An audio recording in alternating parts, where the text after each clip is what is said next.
Here's how to run Steam as administrator on Windows to fix permission issues, crashes, and failed downloads. First, close Steam completely. Right-click the Steam icon on your desktop or in the Start menu. Click Run as Administrator and confirm the prompt. Steam will now launch with full system permissions.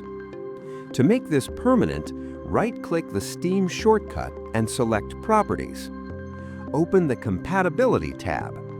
Check Run this program as an administrator, then click Apply and OK. Running Steam as administrator ensures it can access system files, install updates, and manage game files without restrictions. After running Steam as administrator, most permission-related issues should be resolved. Subscribe for more Steam troubleshooting tutorials.